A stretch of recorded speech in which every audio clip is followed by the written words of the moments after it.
St. Anselm College. It is good to be here, and it is good to be back in New Hampshire. Our country has reached a crossroads, and in 2020, voters in New Hampshire's first in the nation primary will help determine where we go from here. So thank you all for investing your time to be here this morning, investing your time to get this right. It really matters. I am very happy to be here at a university that is giving the world a front row seat in our democratic process. You know, nearly 40 years ago, Ronald Reagan declared that the problem with the economy was big government. He claimed that government hurt economic growth and limited freedom, and he was determined to weaken the government's role in markets. But things didn't work out as he promised. As government pulled back, the rich and powerful stepped in. A small group of wealthy elites and giant corporations gained more control over both our economy and over our democracy. Meanwhile, economic growth slowed and America's middle class got hollowed out. Reagan had it wrong. Our problem isn't big government. Our problem is a government that has been captured by the rich and the powerful. Government could help grow the economy, could create opportunities, could support small businesses and entrepreneurship, but instead we have a government that works only for those at the top. Reagan liked to talk about freedom, but real freedom isn't living under the thumb of a handful of billionaires and giant corporations. Real freedom isn't living deep in debt, one health scare or one broken transmission away from disaster. Real freedom isn't watching while more and more opportunities get snatched up by the rich and powerful. Real freedom comes when a strong government enforces fair rules and when smart investments give every American the opportunity to prosper. The key question isn't big government versus small government. It's who government works for. I'm running for president to take on a corrupt system and to get our economy working for everyone.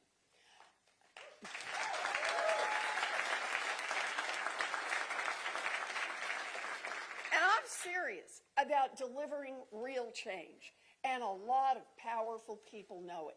Just take a look at who the Washington insiders and the Wall Street executives and the billionaires spend their time and money attacking on TV and in the press.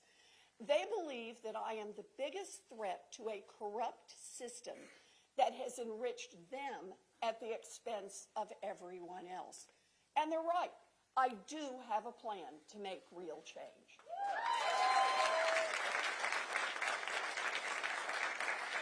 Now, unlike some candidates for the Democratic nomination, I am not counting on Republican politicians having an epiphany and suddenly supporting the kinds of tax increases on the rich or big business accountability that they've opposed under Democratic presidents for a generation. Unlike some candidates for the Democratic nomination, I'm not betting my agenda on the naive hope that if Democrats adopt Republican critiques of progressive policies or make vague calls for unity, that somehow the wealthy and well-connected will stand down. No, my plan is to use the same approach I've used in all of my fights for working families. It's what I did before I was even a senator, when I had an idea for a new federal agency to rein in cheating banks, and I actually got it passed into law.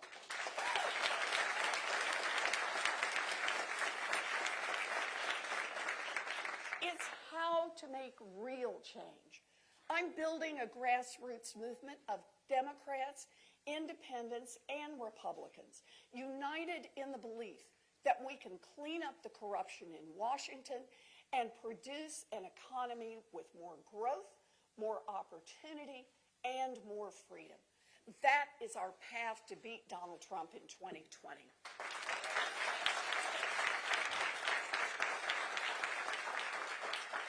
it this way.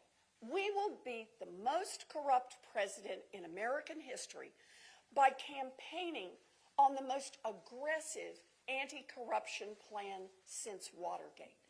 We will beat a president who has enriched himself and his rich buddies with special rules and tax giveaways by campaigning on a comprehensive plan to make the economy work, not just for those at the top, but to make it work for everyone.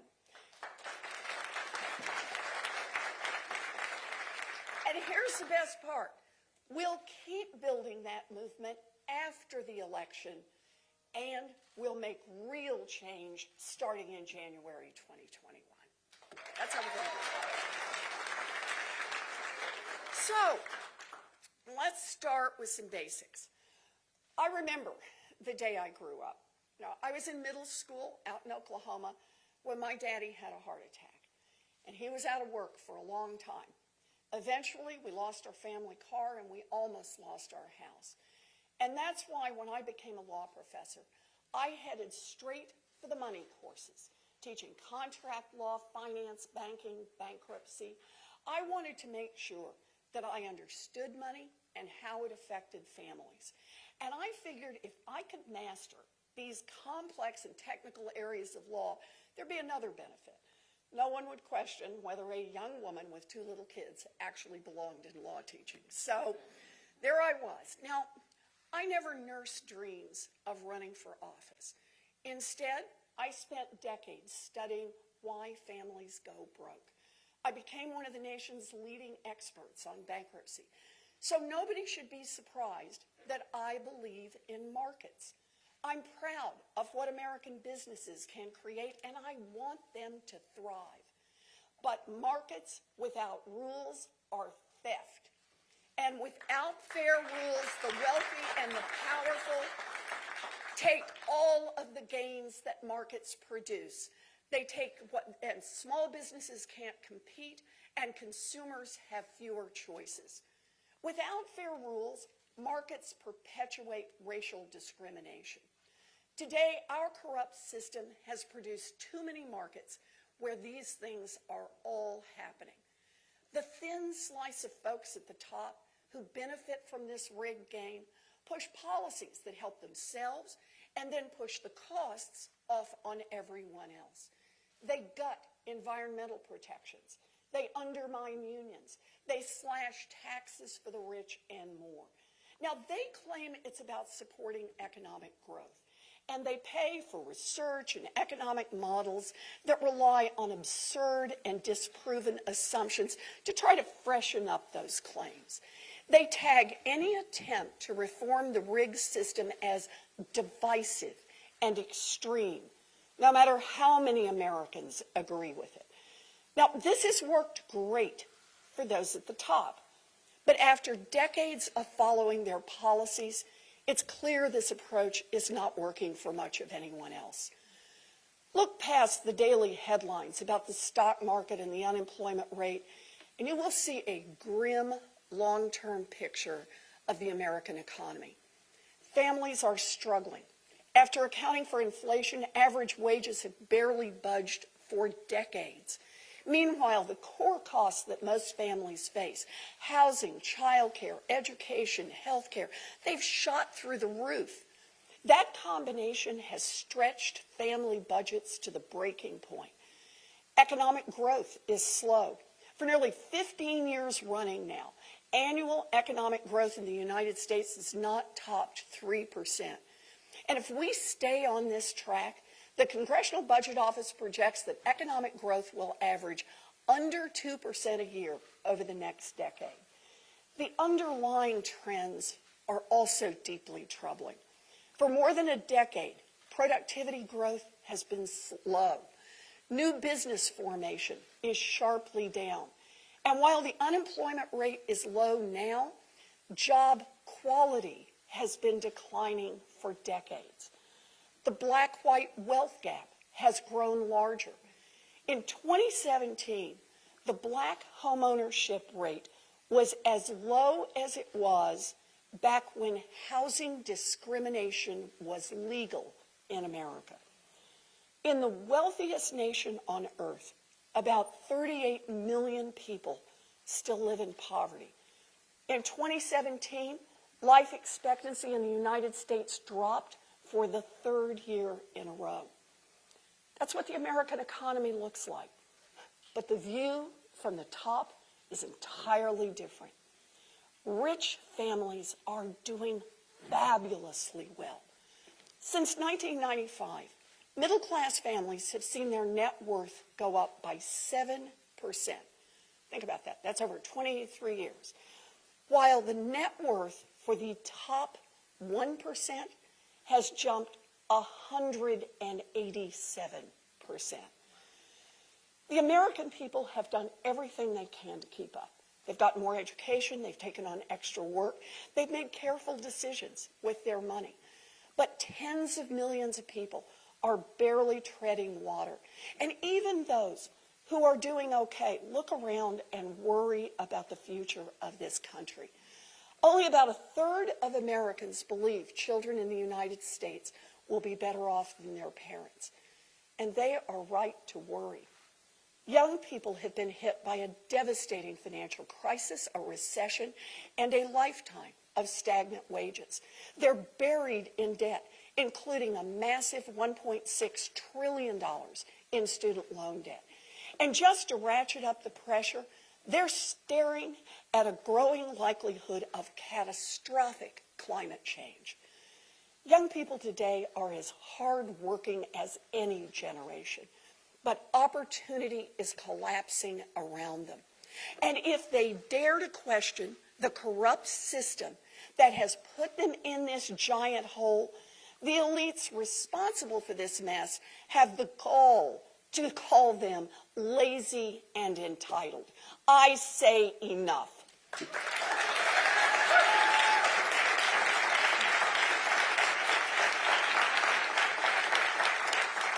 The rich and the powerful have written the rules for our economy so that they suck up all the gains for themselves. It is corruption, plain and simple, and it is holding back growth in our economy. This country is brimming with talent and drive, but we need to tackle three structural problems in our economy to unleash that talent.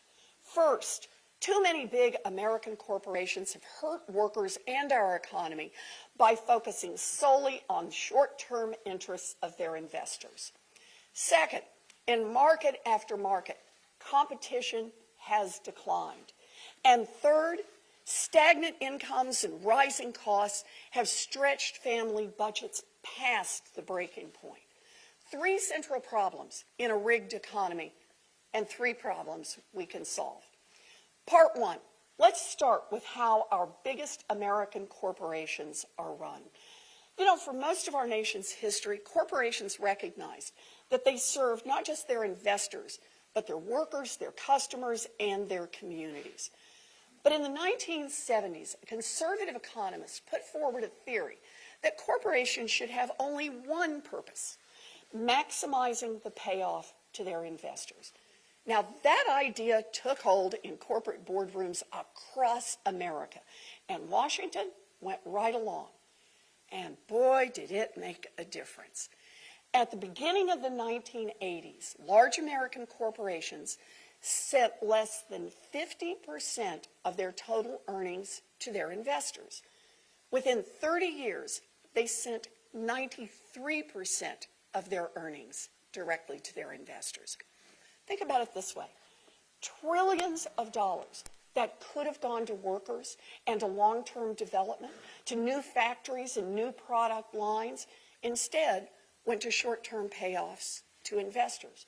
Trillions of dollars that could have gone to workers instead went to investors.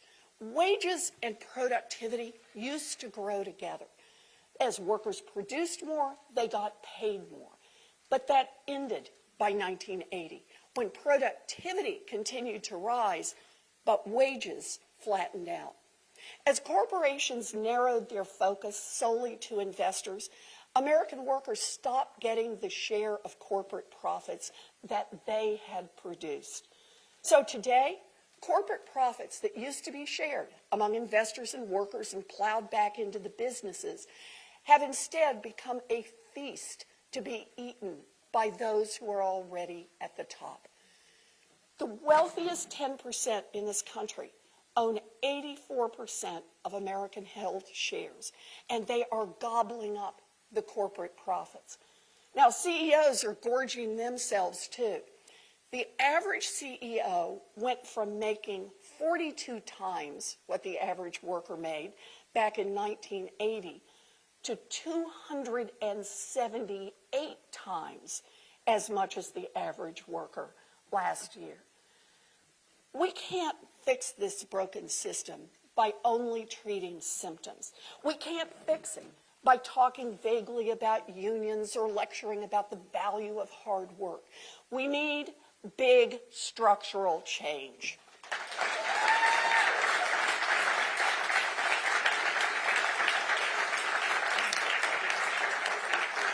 And I got a plan for that.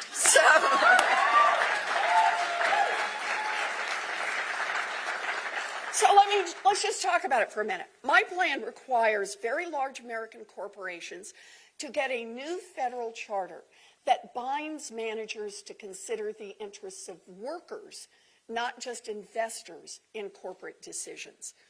My plan lets employees at big American corporations elect at least 40% of their company's board of directors, so workers will have a powerful voice in setting wages, stopping outsourcing, and investing in businesses right here in America.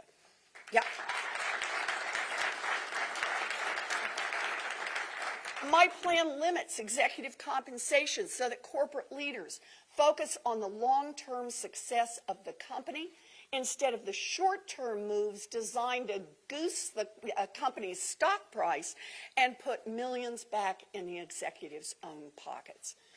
And my plan shifts power back to workers by ending right-to-work laws across this country and building up private and public sector unions.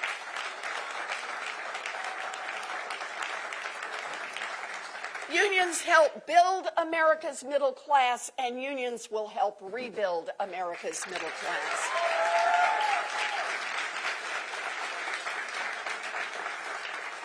And that's just the beginning. My economic patriotism plan and my trade plans reinforce these reforms. Instead of workers continuing to live under the constant threat that their jobs are going to be shipped to countries that can pay workers next to nothing, my plans allow American workers to compete on a level playing field. Instead of continuing to cater to the interests of big multinational corporations that have already said they have no loyalty to America, my plans put the interests of American workers first. Other candidates do not grapple with these fundamental issues of economics and power. Other candidates refuse to let workers elect corporate board members or to restrict executive compensation that encourages outsourcing. Other candidates refuse to challenge America's failed approach to trade that has sent millions of jobs overseas, encouraged pollution, accelerated climate change, and put the profits of multinational corporations above the jobs and pay of American workers. My plans attack the root causes of our dysfunctional economy by rewriting the rules, and they don't cost taxpayers a dime. My plans will produce more jobs, more growth, more investment, higher wages, and stronger American companies that we can use to compete and win.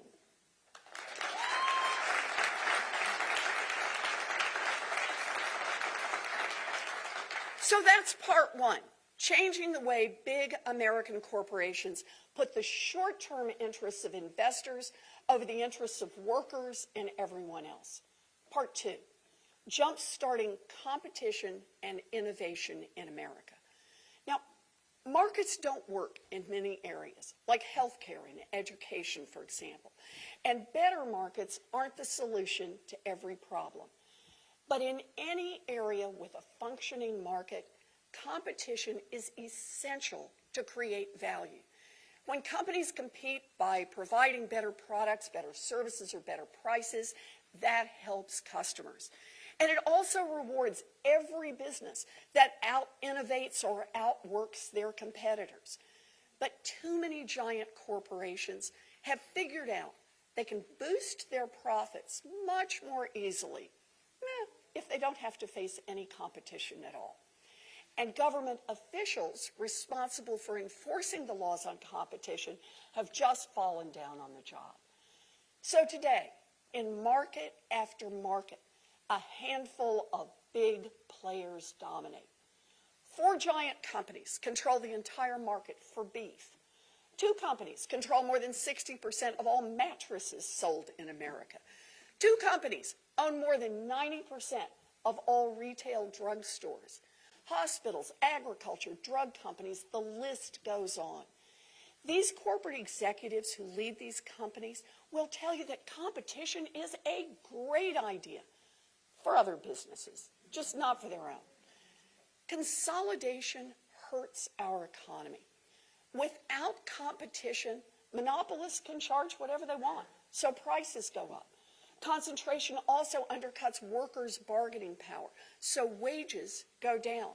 And as the biggest companies grow more powerful, entrepreneurship declines.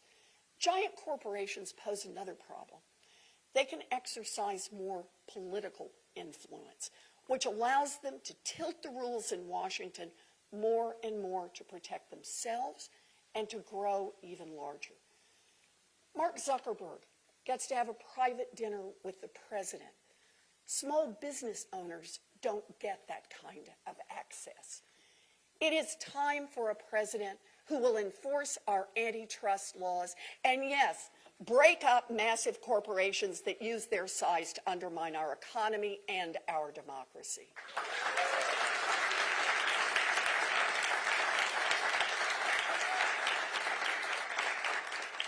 20 years ago, antitrust prosecutions against Microsoft helped open up space for Google and Facebook to emerge. Today, breaking up big tech companies will clear the way for another generation of innovative tech firms and stop companies like Amazon from stealing ideas from small outfits and driving them out of business. Breaking up big banks will reduce the threat of too big to fail and ensure that community banks and credit unions have a better shot to compete. Breaking up big ag will make sure that family farmers aren't squeezed and that they have real options for purchasing and selling. I fought for rules that promote fair competition pretty much throughout my career. That was the idea behind the Consumer Financial Protection Bureau. Before the financial crisis, corporations could trick customers with confusing mortgages or credit cards or payday loans. So I proposed a new agency that would enforce some basic rules against cheating, and then I fought to make it real. President Obama signed that agency into law in 2010, and since then, that agency has returned more than $12 billion directly to people who were cheated. We can make government work. Yep.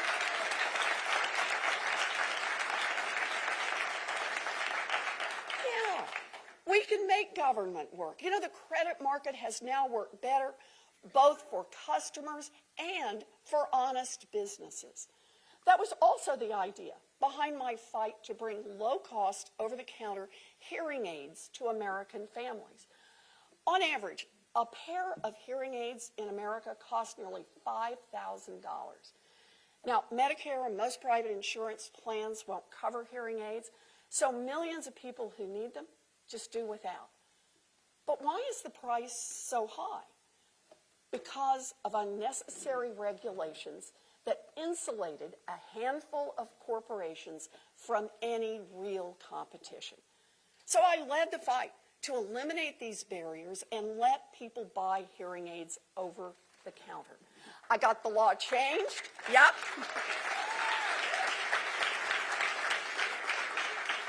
Got it changed, and starting soon, Americans will be able to buy hearing aids at local drugstores for a fraction of the price and enjoy the freedom that comes with being able to communicate with the people. people they love. This is a good thing.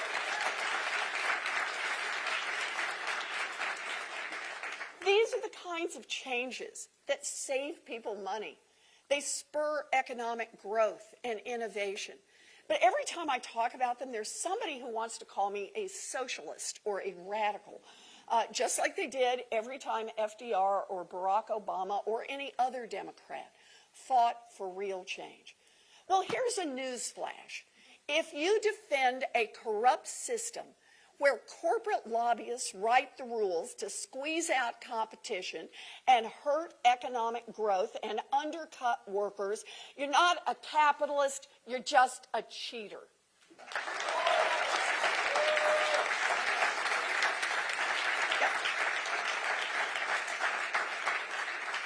And anyone who is running for president and claims to want to help small business, wants to raise wages, wants to increase entrepreneurship, or wants to promote economic growth and innovation can't just suck up to the people who are making huge profits by insulating themselves from competition. They can't just offer a few small business tax credits or loan programs and ignore concentration.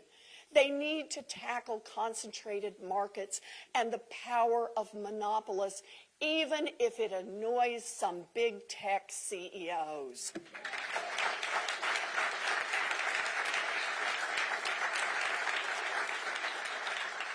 Now, my plans also promote innovation. As politicians from both parties let big corporations ship millions of jobs overseas and weaken our manufacturing base in market after market, America's lost a lot of its capacity to innovate. We can turn that around. A Green New Deal is necessary to save our planet, and it is an enormous economic opportunity. Yep. Think of it this way. As this crisis bears down upon us, there is an emerging $23 trillion global market for green technology. America could dominate that market, and we could develop and produce world-changing technology right here at home. My green manufacturing and climate plans lay out concrete, realistic steps to achieve that goal through a major new federal investment in research and development. Government investments in R&D can boost innovation and growth, and we should be doing way more of it. But unlike the other candidates' plans, my plan requires that anything built using this new research funding from American taxpayers must be manufactured right here in America.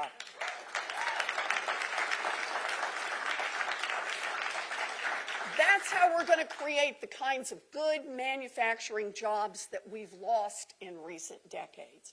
Now, an independent analysis shows my green manufacturing plan boosts growth and creates more than 1 million good American jobs. My plan is a reminder of how rigged the game has become. Giant multinational corporations want to scoop up all of the benefits of American taxpayer-funded research, but then they want to turn around and manufacture their products overseas. They constantly ask the government to intervene in markets to protect their interests. They want special rules, and they want bailouts when things go bad. And then, when it comes to stepping in to help American workers, those same giant corporations are all about free market principles again. Well, I'm done with that double standard.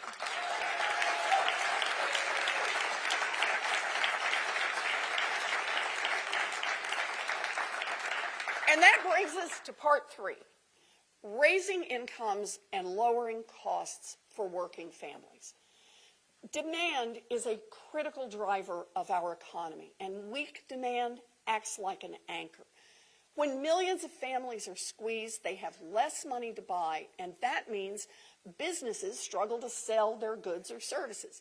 And when businesses can't sell, they don't make more investments or increase employment. Low demand drags down productivity and longer-term growth. by the way, that is exactly why Donald Trump's huge tax giveaway to big corporations had almost no effect on business investment. Corporations didn't have market reasons, demand reasons to invest back in their businesses, and so they didn't. Instead, giant corporations handed out most of their tax giveaways to wealthy shareholders and to executives. When I am president, we will transform our economy by putting more money in the pockets of working families.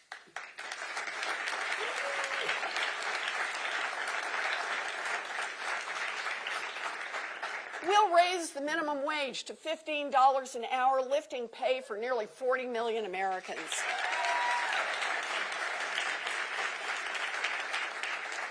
We'll increase Social Security and disability benefits by $200 a month for 64 million Americans. And think about what that means in our economy. That's money people can spend on home repairs, on groceries, on eating out. An independent analysis shows that this would increase long-term growth. What else? We will appoint a Federal Reserve Board that believes in full employment, that recognizes that inflation fears have been overblown for years, and someone who is willing to let wages grow. We got to do this.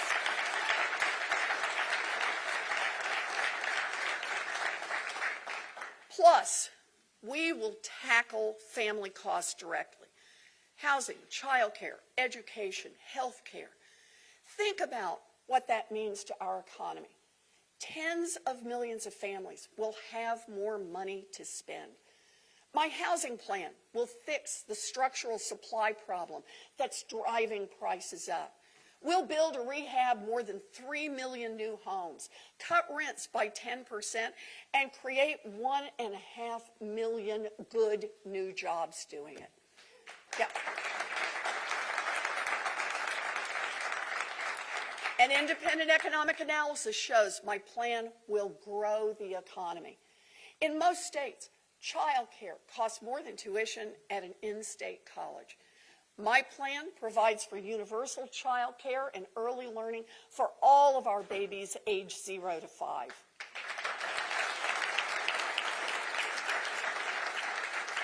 My plan stops the exploitation of the people, disproportionately women of color, who do this work, and raises the wages for every child care worker and preschool teacher in America.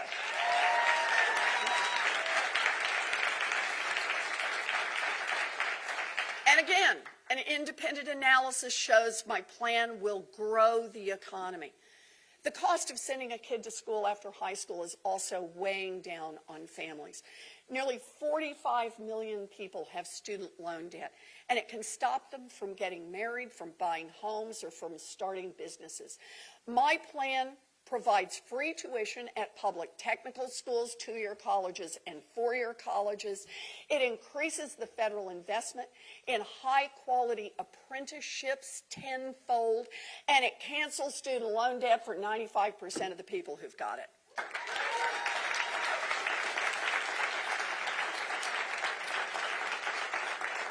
And once again, experts agree that broad debt cancellation plans like mine will grow the economy. So, housing, child care, college, health care costs are also soaring.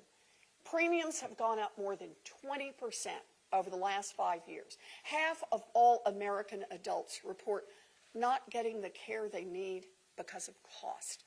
My health care plan delivers the most financial relief to the most people more quickly than any plan proposed by any other candidate.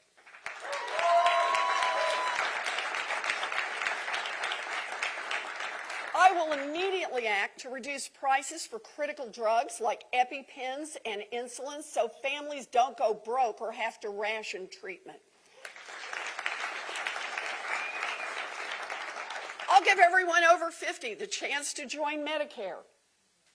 Yep. And I'll give everyone in the country the chance to switch from their current insurance to a Medicare for All option that would be free for 135 million Americans on day one and available to everyone else at a modest cost. That's a big difference. And we can do all of that without raising taxes on middle-class families by 1 penny.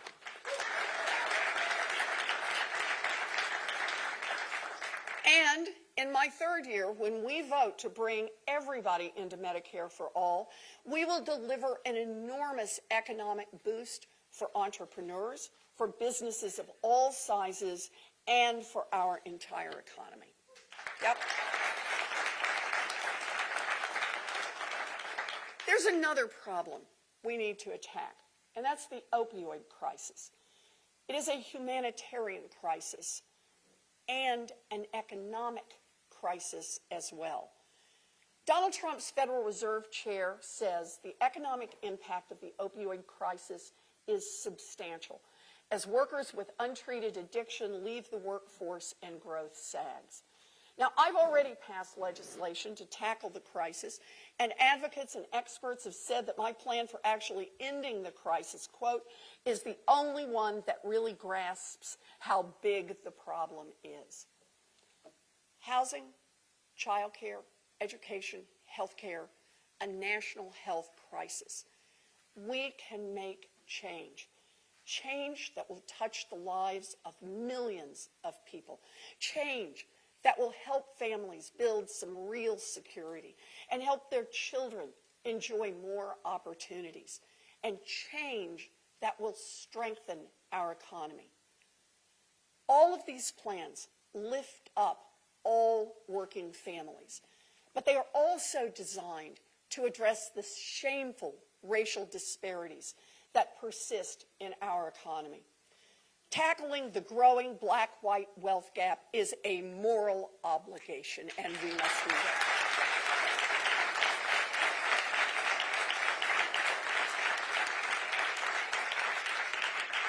With Jim Crow laws and legally approved discrimination and more, government helped create the racial wealth gap in America, and government should help fix it.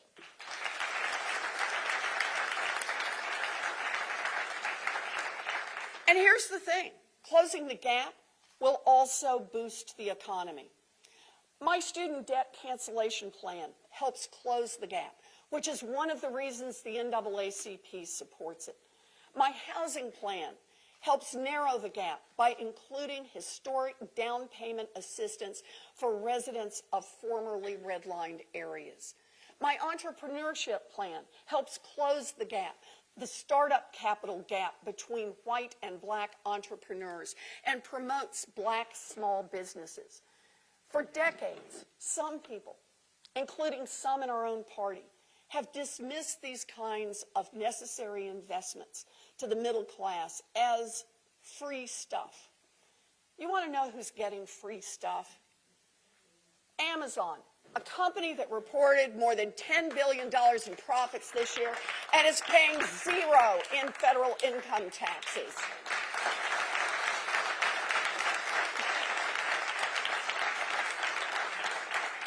Or billionaires who can watch their stock portfolios rise by hundreds of millions of dollars and pay nothing in additional federal income taxes.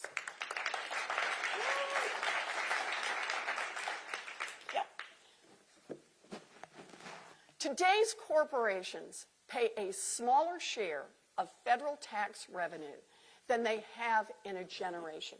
In relation to their wealth, the top 0.1% of Americans are projected to pay less than half of what the bottom 99% of Americans will pay in taxes this year. And think about that. And pundits and politicians are outraged that my plans are too helpful to hardworking people who are trying to get a foothold in America's middle class. Middle-class families are paying more than their fair share of taxes to keep this country running.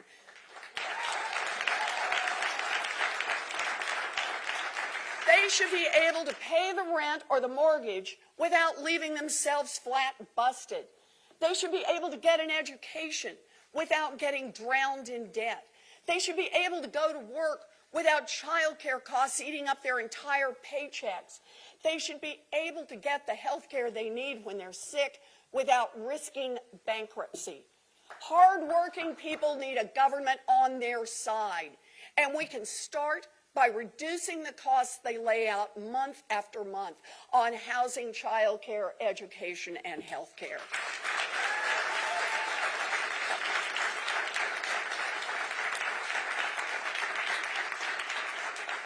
And here's the best part. We can cover the cost of those plans with targeted taxes on the very wealthiest Americans and large corporations. We can do it. And despite the hand-wringing of a seemingly endless parade of outraged billionaires on television, nobody is going to go broke.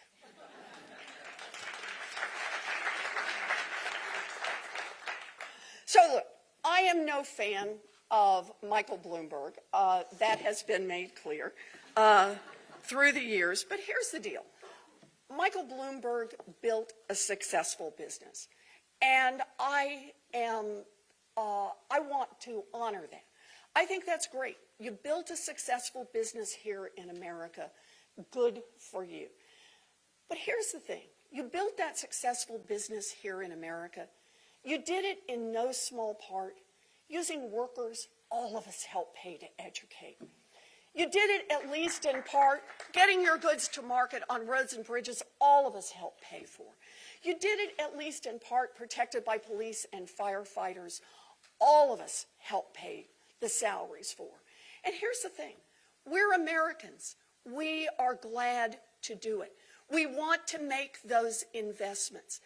But what we have to be able to do is to say, when you make it big, when you make it really big, when you make it top 1/10 of big in America, pitch in 2 cents so that everyone else has a chance to make it in this country.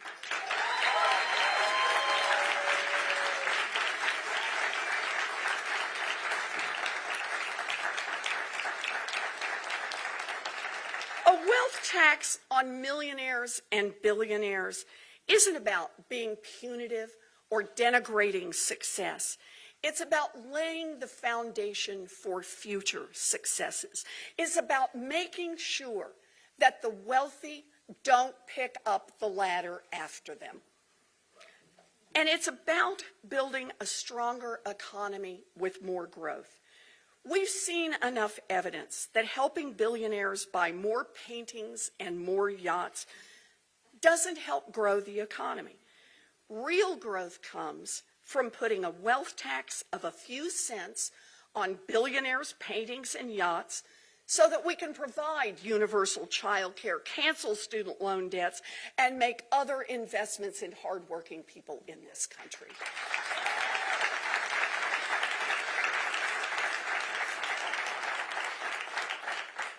So, how do we get all that done? Well, I've got a plan for that.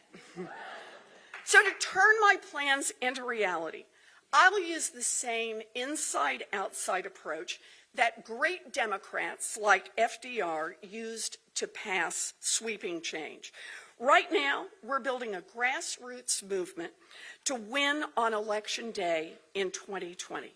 But after Election Day, no one gets to go home. I want that movement to stay in the fight. I want to keep growing that movement so that together we can push for the kinds of big structural change that this campaign is all about. We'll use every tool possible to fight for this change. We'll fight for comprehensive anti-corruption rules to clean up Washington. We'll fight for comprehensive filibuster reform so that Mitch McConnell and big corporations don't get a veto over our plans.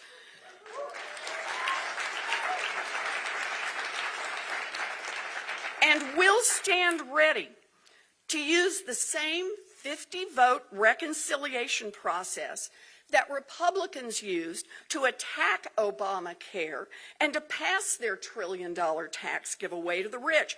Only we're going to use those tools to accomplish the reverse set of policies, to raise taxes on the wealthy, to lower taxes on costs on everyone else, and to invest in green manufacturing and other industries that create good American jobs.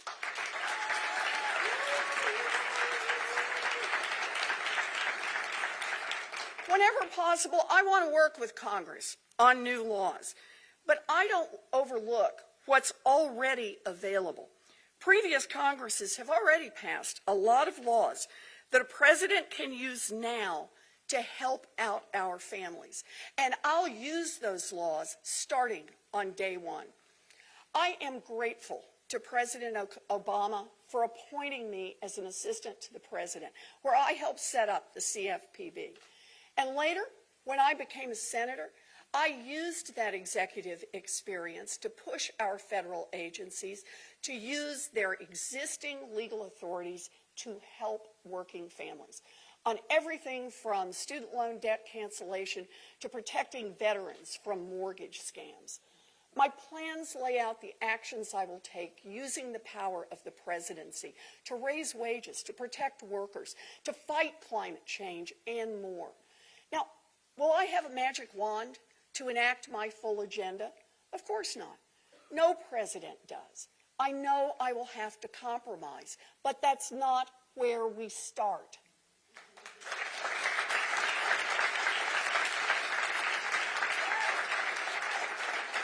We start with the work of mobilizing a movement, building real leverage, and fighting hard. And I know we won't win every fight, but I can promise that we will hit the ground running using every tool available to build a government that works not just for those at the top, but a government that works for everyone.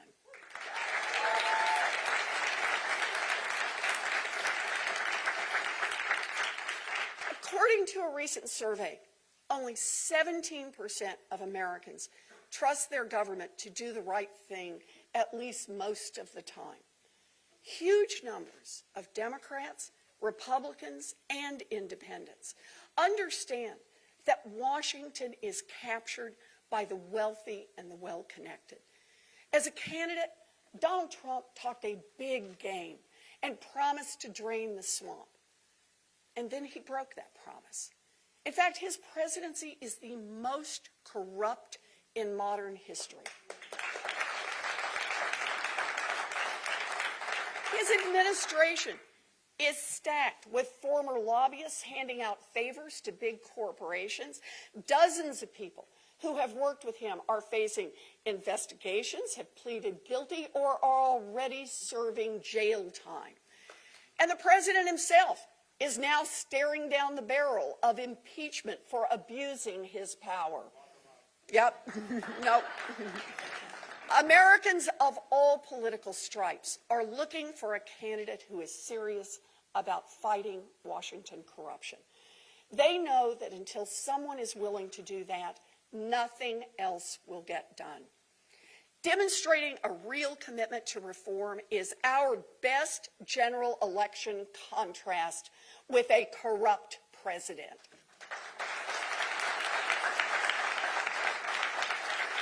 It's how we win moderates, independents, and disaffected Republicans. And it's how we govern successfully. But we're nearly a year into the Democratic primary, and no other candidate has put out anything close to my sweeping plan to root out Washington corruption.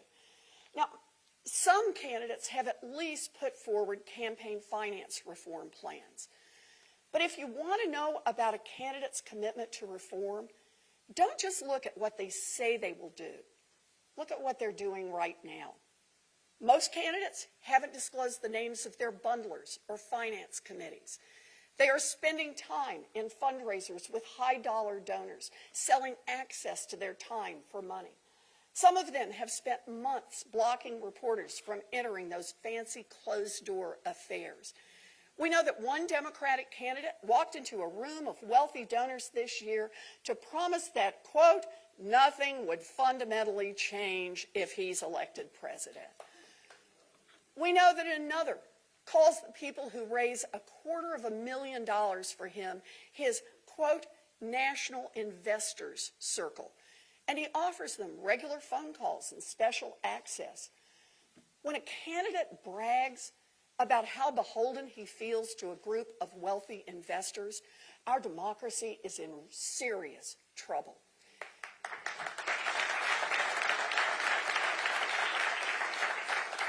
And what do the wealthiest donors want in return?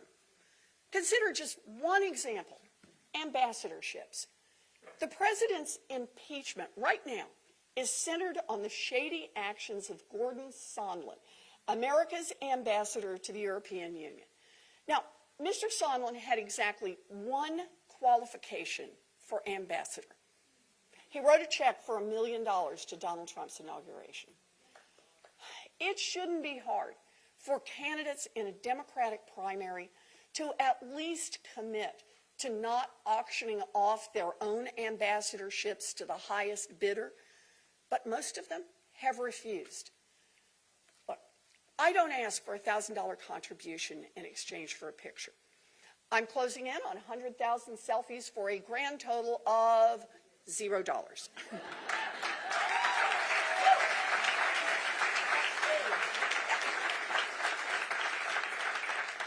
I don't do closed-door fundraisers with big donors. I don't do special call time with people who raise $250,000. I don't sell access to my time. And I've said out loud and in public, where any donor can hear it, that I won't auction off ambassadorships to the highest bidder. These are commitments that are going to cause some big donors to stay away. And that may be why most candidates in this primary are not making those commitments. I get it. We are all constrained by the current system. Nobody is perfect and nobody is pure. And there's no question that any Democrat running for president would be a whole lot better than Donald Trump.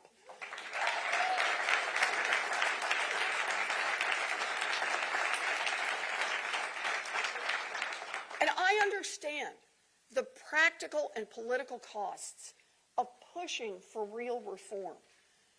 But voters will not trust a candidate who won't make a single difficult decision that might cut down on the access and influence of wealthy donors. And voters will be right.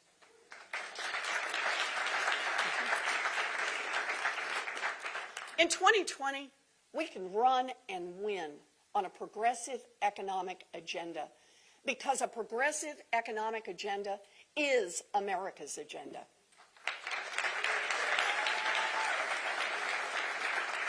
Look at it this way. A majority of Democrats, independents, and Republicans support my wealth plan. A majority of Democrats, independents, and Republicans support my plan to increase Social Security benefits. And a majority of Democrats, independents, and Republicans support anti-corruption reforms. And while there are candidates in this primary who are trying mightily to convince Democratic primary voters that this kind of popular agenda will somehow make it harder to beat Donald Trump, do you know who disagrees with that conclusion? Donald Trump. Just consider two examples from recent days. First, some candidates have suggested that my broad student loan debt cancellation plan, which is popular and would be a huge boon to our economy, will somehow alienate people. Meanwhile, back in the real world, Trump is reportedly so worried about the appeal of my proposal that he sent his aides scrambling to come up with some knockoff version that he can claim. And it's the same with the wealth tax. Trump launched an outlandish false attack on it last week in an anti-Semitic rant because he knows as well as I do that asking billionaires to pitch in a few pennies is reasonable and popular. And let's be honest, he's just one more rich guy who will go to extraordinary lengths not to have to pay more taxes. Yep.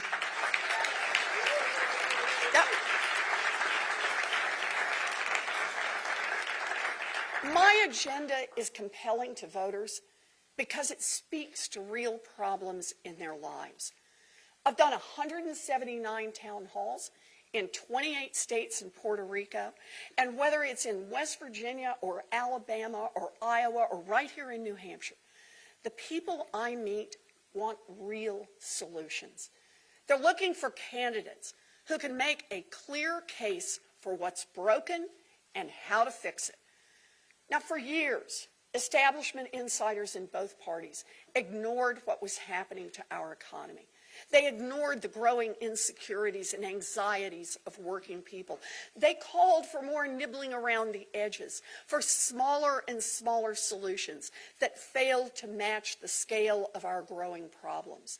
Every day, you see it on cable news and in the op-ed pages, the same nibbling around the edges, the same attacks on big ideas. The choice for the Democratic Party in this primary is the same choice it faces in every primary. Will we bet on more of the same, or will we bet on change? Will we bet on small ideas, or will we bet on big structural change?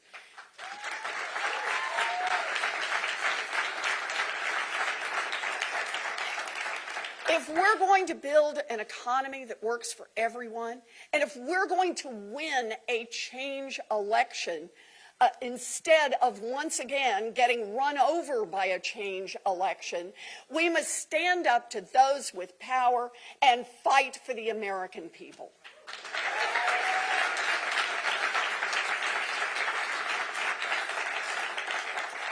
I'm running for president because I believe the American people are smart, and that when we offer good plans that will deliver more financial security, more economic growth, more opportunity, more freedom to all of our people, then we will win and we will make real change in this country we love so much.